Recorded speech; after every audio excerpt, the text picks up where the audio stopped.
Menstrual cycle का जो starting phase होता है उसको क्या बोला जाता है बेटा? मेनार्च बोला जाता है। क्या फीमेल की मेंस्ट्रुअल साइकिल रुक जाती है, प्रोसेस बंद हो जाता है, उसको बोला जाता है मेनोपॉज। एंडोमेट्रियम क्या कर गया है बेटा? शेड कर गया है और अपने साथ बहुत सारा ब्लड लेकर वेजाइना से बाहर आया है। हेलो मेरे प्यारे बच्चों, स्वागत है आपका अपनी यूट्यूब चैनल पर। आशा करती हूँ आप सभी स्वस्थ मस्त और अपनी अपनी पढ़ाई में व्यस्त होंगे।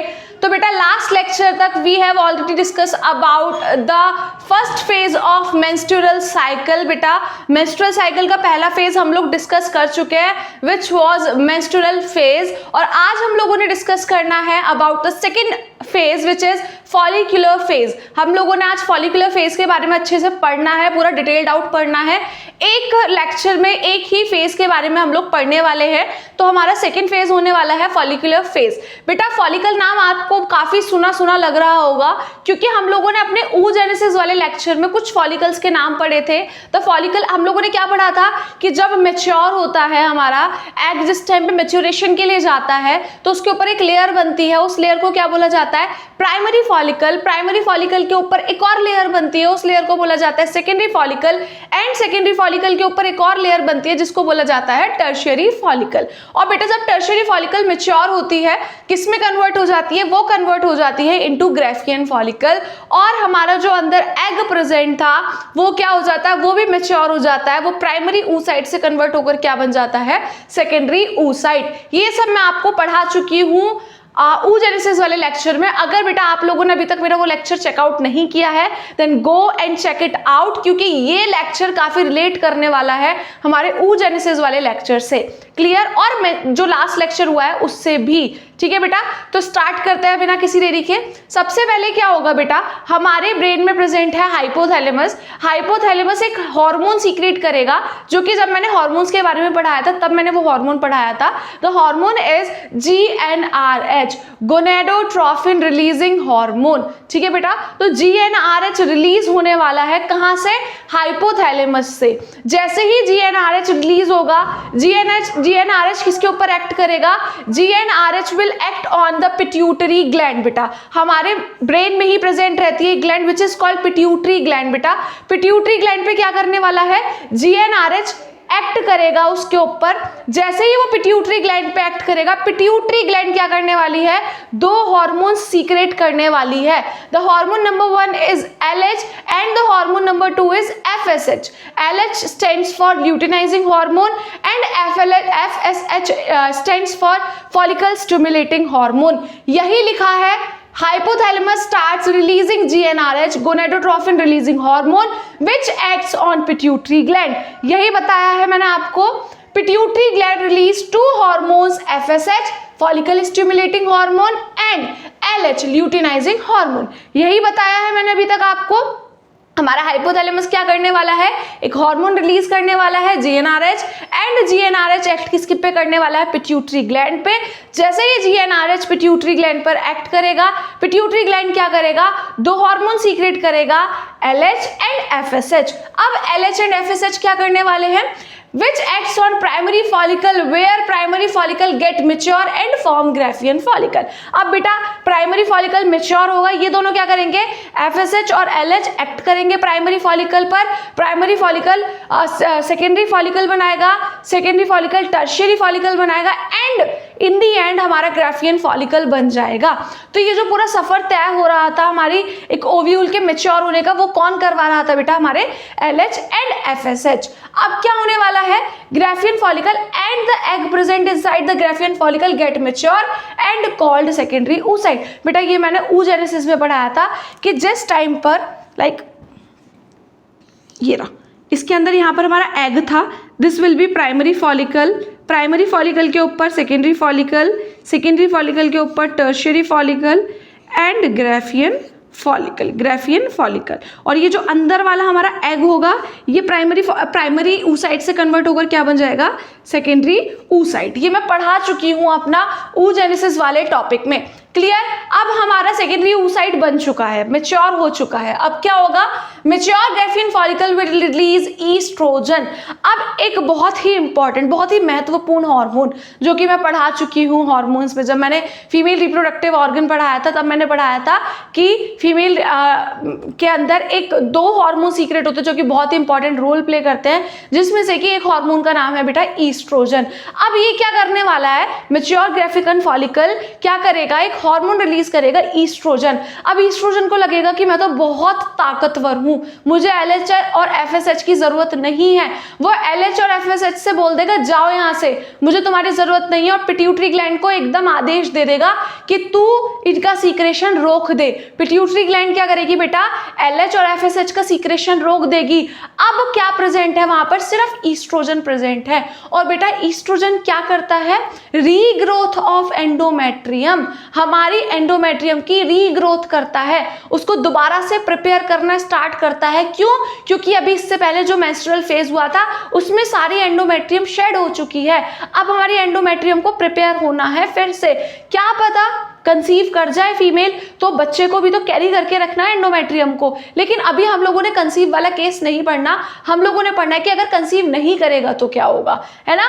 तो अब क्या हो रहा है, एंडोमेट्रियम बनना शुरू हो रहा है, एंडोमेट्रियम बिल्ट हो रहा है अच्छा खासा। यही है oestrogen which is responsible for the regeneration of endometrium, यही मैंने आपको बताया। And the amount of LH and FSH get decreased, क्योंकि ईस्ट्रोजन समझेगा मैं तो बहुत ताकतवर हूं, मुझे कोई LH और FSH की नीड नहीं है। LH और FSH के दोनों के सीक्रेशन को रोक दिया जाए, उनके सीक्रेशन को रोक दिया जाएगा और हमारी ईस्ट्रोजन अपना काम स्टार्ट करेगी। और उसका काम क्या रहेगा बेटा, हमारी एंडोमेट्रियम वॉल को रीग्रो करना। Clear. The next is on the day 14, मतलब ये साइकिल पूरी 6 जैन से लेकर पूरी चलने वाली है 14 to 15 जैन तक। हम लोगों ने 15 जैन मान लिया, 15 जैन तक पूरा हमारा फॉलिकुलर फेज चलने वाला है। अब क्या होगा, डे 14 पे menstrual cycle, on the day 14 of menstrual cycle the amount of LH get increase by which mature Graafican follicle will rupture and release secondary oocyte। अब क्या होने वाला है, ईस्ट्रोजन को लगेगा कि भाई मैं तो सिर्फ एंडोमेट्रियम पे वर्क कर रहा हूँ, अभी हमारे जो ग्राफियन फॉलिकल है उस पर भी तो वर्क करवाना है, उसको भी तो, उसके अंदर भी तो कुछ चीज बची है, अंदर बची हुई दबी हुई बैठी है, उसको भी तो बाहर निकालना है, क्योंकि उसका बाहर आना बहुत इंपॉर्टेंट है। तो अब ईस्ट्रोजन क्या बोलेगा पिट्यूटरी ग्लैंड से, चल तू LH और FSH को सीक्रेट कर दे फिर से। अब LH आएगा और क्या करेगा, ग्राफियन फॉलिकल को रप्चर कर देगा, तोड़ देगा। बेटा आप खुद सोचो, जब ये टूट जाएगी, ये सारी वॉल्स टूट जाएंगी, तो अंदर से निकलकर क्या बाहर आ जाएगा, सेकेंडरी oocyte बाहर आ जाएगा। बेटा दिस इज सेकेंडरी oocyte। जब सारी वॉल्स रप्चर हो जाएंगी तो क्या निकलकर बाहर आ जाएगा बेटा, सेकेंडरी oocyte निकलकर बाहर आ जाएगा। और इस फेज को हम लोग, या इस सिचुएशन को हम लोग बोलते हैं बेटा ओव्यूलेशन। क्या बोलते हैं इसको, ओव्यूलेशन। जब हमारा ओव्यूल ग्राफियन फॉलिकल से निकलकर बाहर आ जाए उस टाइम को हम लोग क्या बोलेंगे, ओव्यूलेशन। अब बेटा let me tell you one thing, अगर आप लोगों ने एक मूवी देखी हो गुड न्यूज, गुड न्यूज में ना करीना कपूर बार बार अक्षय कुमार को बोलती है मेरा ओव्यूलेशन स्टार्ट हो गया है, जल्दी आओ, मेरा ओव्यूलेशन स्टार्ट हो गया। मतलब बेटा जो ओव्यूलेशन होता है ना जिस टाइम पर, वो फेज इतना हाई फेज होता है कि अगर लड़की किसी की भी तरीके के सेक्सुअल कांटेक्ट में आ रही है विदाउट एनी प्रिकॉशन, कोई भी प्रिकॉशन नहीं ले रही है, उस टाइम पर कंसीव करने के चांसेस बहुत हाई हो जाते हैं, बहुत ज्यादा बढ़ जाते हैं। क्यों बेटा, क्योंकि उस टाइम पे जो हमारा ओव्यूल होता है वो फ्री हो जाता है, एकदम मस्त अपना आकर बैठ जाता है फेलोपियन ट्यूब में, वो अब फ्री है, वो कहीं पर बंधा हुआ नहीं है। पहले क्या था, ग्राफियन फॉलिकल ने उसको कवर कर रखा था, अब वो रप्चर हो गया है LH का अमाउंट बढ़ने से, ओव्यूल निकलकर हमारा फेलोपियन ट्यूब में आकर बैठ गया है, वेट करेगा कि स्पर्म आए, लेकिन हमें अभी स्पर्म को नहीं लाना है, कोई भी सेक्सुअल कांटेक्ट नहीं करना है। तो इस फेज को क्या बोला जाता है बेटा, ओव्यूलेशन बोला जाता है, जब ओव्यूल रिलीज हो जाएगा ग्राफियन फॉलिकल से। ठीक है बेटा, यही लिखा है आगे, the process of releasing of secondary oocyte from Graafian follicle is called ovulation. है ना बेटा, ग्राफियन फॉलिकल रप्चर हुआ, ओव्यूल निकलकर बाहर आ गया, और इसको हम लोगों ने क्या बोल दिया, ओव्यूलेशन। तो बेटा एक जल्दी से रिकैप ले लेते हैं पूरा फॉलिकुलर फेज का, क्या क्या हो रहा था। सबसे पहले हाइपोथैलेमस था। हाइपोथैलेमस क्या करेगा बेटा, एक हार्मोन सीक्रेट करेगा। Hormone is GnRH, gonadotrophin releasing hormone. वो क्या करने वाला है, एक्ट करने वाला है हमारे पिट्यूटरी ग्लैंड पर। पिट्यूटरी ग्लैंड दो हार्मोन सीक्रेट करेंगी, LH and FSH। LH stand for luteinizing hormone and FSH stands for follicle stimulating hormone. अब ये दोनों क्या करने वाले हैं, ये दोनों जाएंगे और जाकर हमारे ग्रेफियन फॉलिकल को मैच्योर करवाएंगे। अब जैसे ही ग्रेफियन फॉलिकल मैच्योर होगा, वहां से एक हार्मोन सीक्रेट होगा कॉल्ड ईस्ट्रोजन। ईस्ट्रोजन बोलेगा मैं बहुत पावरफुल हूं, तो पिट्यूटरी ग्लैंड को ऑर्डर देगा, भाई कोई सीक्रेशन मत करो, LH और FSH का सीक्रेशन रुक जाएगा।